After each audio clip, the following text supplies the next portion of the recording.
This is a tutorial to show you how to use the Type on a Path tool in Adobe Illustrator. Now I wanted to show you, there are actually a couple of different ways that you can do this, and what I'll do is I want to put down a couple of, let's see, shapes.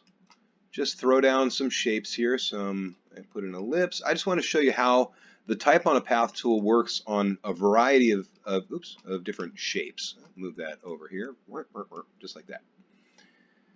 Now, what I'd like to do is grab the Type tool and show you, first of all, if you right-click, you will find all of the options here. You can choose Type on a Path tool like that, and you get the squiggle, which shows you that you're going to put that type right on the path around an object. Okay. Now, let me back up. If you choose the Area Type tool, that'll fit type inside that object, but you have to click on the actual border, the stroke of the object. Okay, so if you choose the particular tool, that'll do the trick. That gives you the option to simply put Type on a Path. But if you have the Type tool out, there's another way to get to it, and I just want to show you that quick shortcut. If you press the Alt key on a PC or an Opt on a Mac, you will get, and you're hovering over the line, over the stroke of an object, it will change to the Type on a Path tool, and you just click on it like that. So if I hover over this one right here, sorry, let me let go of that one right there, oops, and then we'll hover over this line, and you get that squiggle, you just click.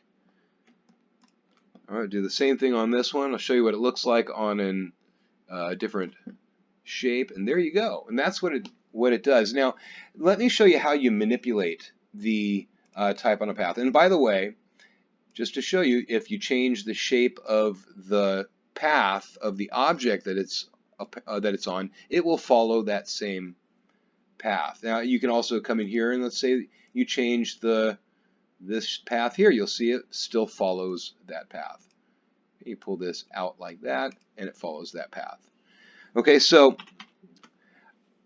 now to manipulate the text, though, if you choose the black arrow, which is your selection tool, and you select your object, you'll find these little lines that pop up. Okay, what this is your left and right margin, and that's your center line.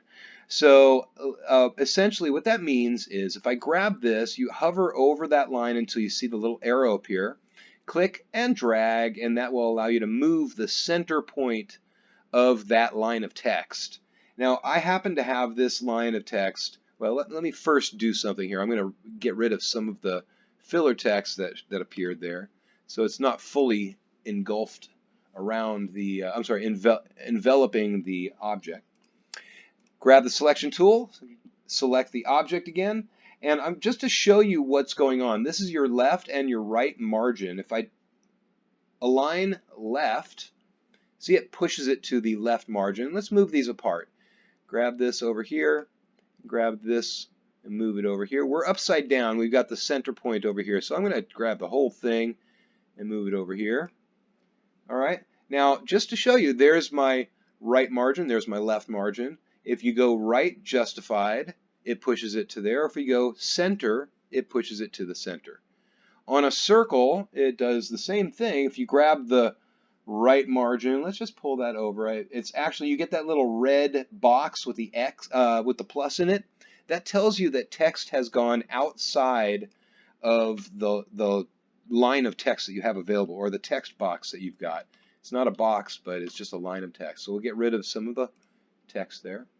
And just to show you, if you hover over that line in the middle until you get the arrow, click and drag, there you go. All right? And that's how you manipulate text around a line or a path. Now, just to show you, here's aligning it left, here's aligning it right, and that's aligning it center. Same thing will happen when you manipulate around this object. Now, let's say you wanted the text this way. So you could easily do that. What you'll do is grab the middle point, click and drag, and you see what's going on. It moves it to the opposite side. It's kind of, see how it's flipping out there? It's kind of messing up. So you got to be really careful. It's kind of touchy. It's very touchy. Just want to let you know. But there you go, right? Okay, so now one last thing. What if you wanted to put text around the top part of a circle and then also the bottom part of a circle? So, but you want them facing different directions because I don't want this upside down when it's up on the bottom, right? If it were like this, right? Just flip it around. But that doesn't look good at all. I like it like this, but I also want the upper part upright as well. So here's the trick. You can't do it on the same object. So you have to copy this object, Control or Command C on a Mac. So it's Control C on a PC.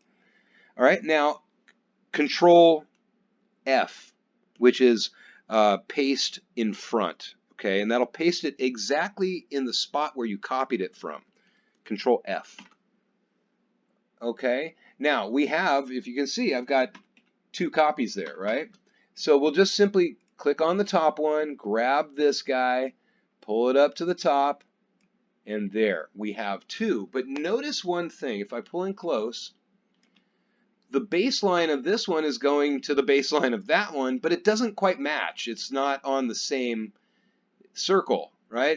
This one's on the inner circle. That's so you have to consider that when you flip one to the other side. What you have to do is one or the other is going to have to be adjusted. So I'm going to grab this bottom one and just pull it out. Notice the baseline is going now to the top of the upper line of text. I'm just sort of lining it out. There we go. And when I hover over that, it's going over the top of the bottom line of text.